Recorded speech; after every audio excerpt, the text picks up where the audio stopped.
জুলাইবিবের বিয়ের প্রস্তাব আল্লাহ রসুল স্বয়ং নিজে দিয়েছেন। সাহাবী একবার পত্রের দিকে তাকায়, আর একবার পাত্রের দিকে তাকায়। কি করব, পত্র তো পাঠাইছে আল্লাহ রসুল, এই পত্র ফিরিয়ে দেওয়ার কারো ক্ষমতা আছে নাকি? আবার পাত্রের দিকে তাকায় কয়, পাত্রের দিকে তাকায় কয়, হিসাব নিকাশ কি মিলে না, মাথা হ্যাং হয়ে গেছে। এত সুন্দরী মাইয়া, এত বড় করলাম, তোর মতো কাইলার কাছে বিয়া দিমু, কি করবো, মানে আর মাথাই নষ্ট। দরজা লাগায় কয় দাঁড়া, দৌড় মারে ঘরে গেছে। যে স্ত্রী আর কন্যার সাথে আলাপ করতেছি, মা এদিকে আয়। আব্বা কি হয়েছে, আপনার মন খারাপ কেন? কয় শোনো, এই যে পত্র দেখো, যেমন মেয়ে তেমন তার কন্যা। দেখে পত্রের মধ্যে আল্লাহ রসুলের নাম লেখা, বিয়ের প্রস্তাব পাঠিয়েছেন স্বয়ং আল্লাহ রসুল সাল্লাল্লাহু আলাইহি ওয়াসাল্লাম। কন্যা বলতেছে, আব্বা জান আপনি দেরি করেন কেন, দেরি করেন কেন, তাড়াতাড়ি আমার সাথে ওই যুবকের সাথে আমার বিবাহের ব্যবস্থা করেন।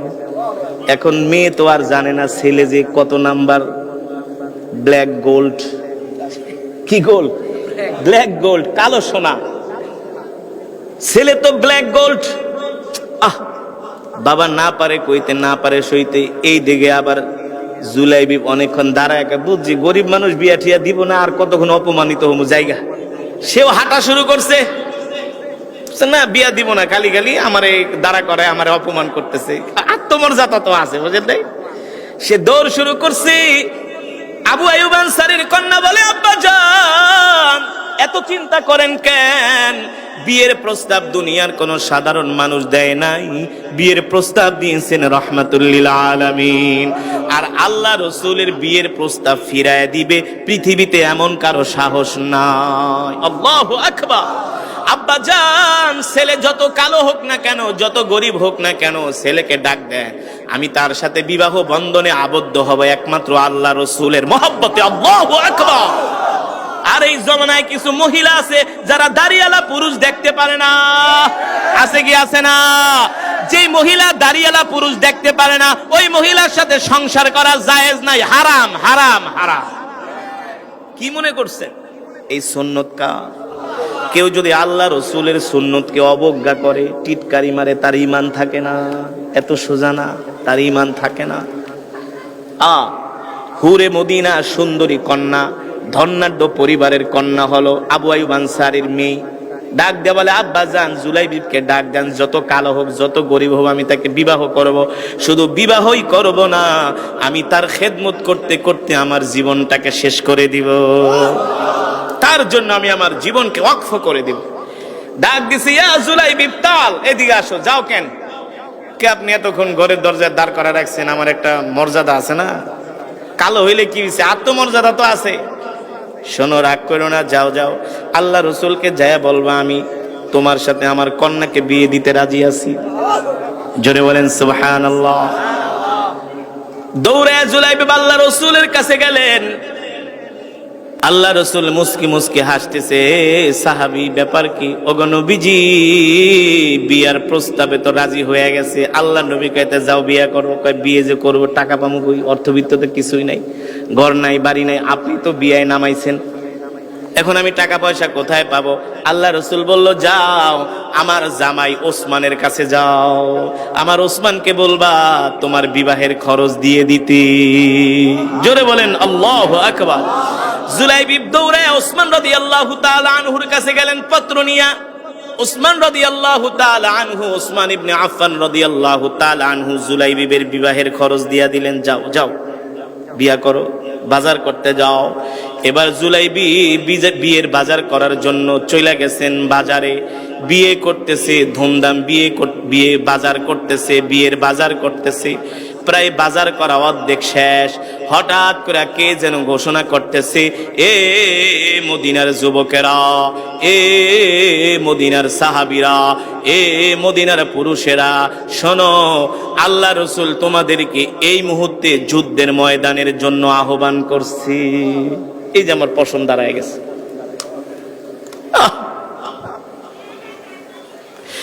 আল্লাহ রসুল তোমাদেরকে উহুদের ময়দানে যুদ্ধের জন্য আহ্বান করছি। আল্লাহু আকবার। এই কথা শোনার পরে মদিনার ব্যবসায়ীরা সাহাবীরা সবার দোকানের শাটার বন্ধ করে সবাই যুদ্ধের জন্য প্রস্তুতি নিচ্ছে। কাস্টমার বিদায় করে দিতেছে, যাও যাও যাও, ব্যবসা হবে না, আর ব্যবসা করব না। আল্লাহ রসুল ডাক দিয়েছেন, দ্বীনের জন্য জিহাদের ময়দানে যাব। জুলাইবি বিয়ের বাজার অর্ধেক করে ফেলেছেন, মনে মনে চিন্তা করলেন বিয়ে করব নাকি যুদ্ধে যাব। বিয়ে করব নাকি যুদ্ধে যাব। জুলাইবি মনে মনে ভাবে, এই সময় যদি আমি আল্লাহ রসুলের কাছে যাই বলি আমি যুদ্ধে যাব, নবীজি কোনোদিন আমাকে অনুমতি দিবে না, বলবে তুমি আগে বিয়ে করো, কারণ আমার নবী কোনো স্বার্থপর নবী না। সুবহানাল্লাহ। উম্মতের কান্ডারি দয়াল নবী রাহমাতুল লিল আলামিন, আল্লাহ তাআলা কোরআনুল কারীমের মধ্যে সে কথাই বলছেন, ওয়ামা আরসালনাকা ইল্লা রাহমাতাল লিল আলামিন। আল্লাহু আকবার। আল্লাহ তাআলা বলে, হে দুনিয়ার মানুষ, আমি আল্লাহ তোমাদের জন্য এমন একজন নবী পাঠাইছি যেই নবী কিনা তোমাদের জন্য রহমত, যেই নবী কিনা তোমাদের জন্য বরকত। আল্লাহু আকবার। অন্য আয়াতে আল্লাহ তাআলা বলছেন, লাকাদ জাআকুম রাসূলুম মিন আনফুসিকুম আজিজুন আলাইহি মা আনিতুম হারিসুন আলাইকুম বিল মুমিনিনা রাউফুর রহিম। আল্লাহর নবী আল্লাহ তাআলা কোরআনুল কারীমের মধ্যে বলছেন, তোমাদের মধ্য থেকে আমি তোমাদের জন্য এমন একজন নবী পাঠাইছি যেই নবী কিনা তোমাদের জন্য রাউফ, যেই নবী কিনা তার জীবনের চেয়ে, তার সন্তান পরিবারের চেয়ে তোমাদেরকে ভালোবাসে। জুলাইবি মনে মনে ভাবে, এই সময় যদি আমি আল্লাহ রসুলের কাছে যাই যুদ্ধের জন্য অনুমতি চাই, নবীজি আমাকে অনুমতি দিবে না, বলবে তুমি আগে বিয়ে করো। কি করা যায়, কি করা যায়। অবশিষ্ট যেই টাকা ছিল ওই টাকা দিয়া জুলাইবি একটা তরবারি আর ডাল কিনলেন, যুদ্ধের ময়দানে যাবে। ওই টাকা দিয়া ঘোড়া কিনলেন, ডাল কিনলেন, তরবারি কিনলেন। এখন যদি যুদ্ধের ময়দানে যায়, আল্লাহ রসুল দেখলে তো চিনে ফেলবে, আর বলবে তাড়াতাড়ি বাড়িতে যায় বিয়ে করো। কি করা যায়, কি করা যায়। জুলাইবি কালো একটা কাপড় দিয়ে তার মুখটাকে ঢাকলেন, যাতে তাকে কেউ চিনতে না পারে। জোরে বলেন সুবহানাল্লাহ। যাতে কেউ চিনতে না পারে, কালো কাপড় বেঁধে রসুলের আশিক, রসুলের সাহাবী জুলাইবি চলে গেলেন উহুদের ময়দানে। আর আস্তে কোন সুবহানাল্লাহ। আপনি আমি তো মিয়া পুলিশরে দেখলে পায়জামা গরম হয়ে যায়। আল্লাহ রসুলকে গালি দেয়, রসুলের কি নিয়ে কটূক্তি করে। আমরা ময়দানে মিছিল করার জন্য তেমন কোন স্কুল কলেজের ছাত্রদেরকে পাই না। বাস্তব নাকি অবাস্তব? ভার্সিটির ছাত্রদেরকে আমরা পাই না সহজে। আল্লাহ রসুল হাসরের ময়দানে ধরবে আর জিজ্ঞেস করবে, তোরা আমার কেমন উম্মত বল। আমাকে কাফের মুশরিকরা গালি দিছে, তোরা কোনো প্রতিবাদ করস না। মাঠে যায়া, রাস্তায় যায়া কেন তোরা প্রতিবাদ করলি না? ঠিক কিনা বলুন। এবার জুলাইবি কালো কাপড় মুখে পেঁচায়া যুদ্ধের ময়দানে চলে গেলেন যুদ্ধ করার জন্য। প্রথম প্রহরে যখন যুদ্ধ শুরু হলো, এক মাইরের চোটে মক্কার কাফেররা ময়দান ছেড়ে পালায়া চলে গেছে। মক্কার কাফেররা কি করছে? এক মাইর খায়া তারা যুদ্ধের ময়দান ছেড়ে পালায়া চলে গেছে, আর আসে নাই। তারা যায়া অন্যত্র যে কয়েক কিলোমিটার দূরে যেয়ে তারা আত্মগোপন কইরা আছে। আবার যখন সন্ধ্যার সময় হয়েছে, মুসলমানরা সাহাবীরা মনে করছে এখন তারা মক্কায় ফিরে গেছে, আর তারা মদিনায় আসবে না, ভয় পেয়ে চলে গেছে। কিন্তু তারা কয়েক কিলোমিটার দূরে যায় ওত পাইতা আছে। এইদিকে সাহাবীরা গনিমতের মাল সংগ্রহ করার জন্য যখন ময়দানে নামছে, চতুর্দিক থেকে কাফেররা খালিদ বিন ওয়ালিদের নেতৃত্বে মুসলমানদের উপরে আবার অতর্কিত হামলা শুরু করেছে। ওই সময় জুলাইবি কাফেরদের ভিড়ের মাঝে তরবারি নিয়ে কাফেরদের উপরে আঘাত করা শুরু করেছে। আল্লাহু আকবার। জোরে বলুন আল্লাহু আকবার।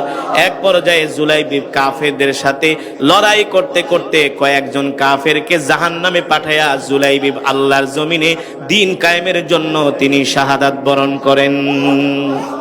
জুলাইবি শহীদ হয়ে যান উহুদের ময়দানে। যখন যুদ্ধ থেমে গেল, আল্লাহর নবী সাহাবীদেরকে বললেন, সাহাবীরা যাও যাও দেখো, আমার সাহাবীদের লাশগুলো আমার কাছে ধইরা ধইরা নিয়ে আসো। সাহাবীরা যারা যুদ্ধের ময়দানে শহীদ হয়েছেন তাদের লাশগুলো সংগ্রহ করতেছে। সবার লাশ আনা হলো।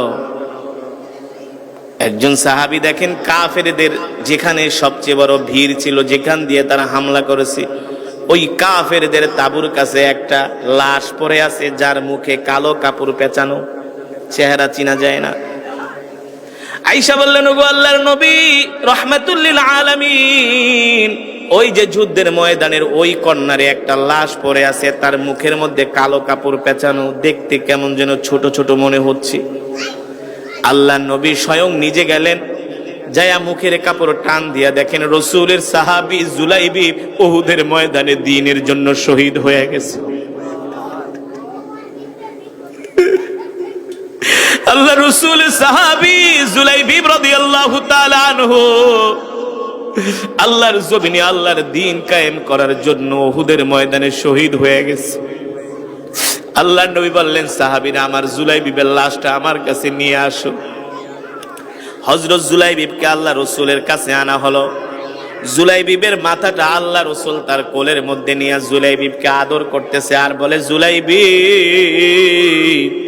তুমি আমার কত ভক্ত ছিলা, তুমি আমাকে কত ভালোবাসতা, মহব্বত করতা জুলাইবিব।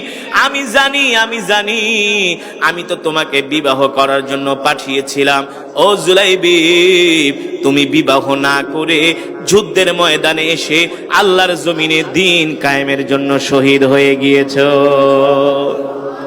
আল্লাহ,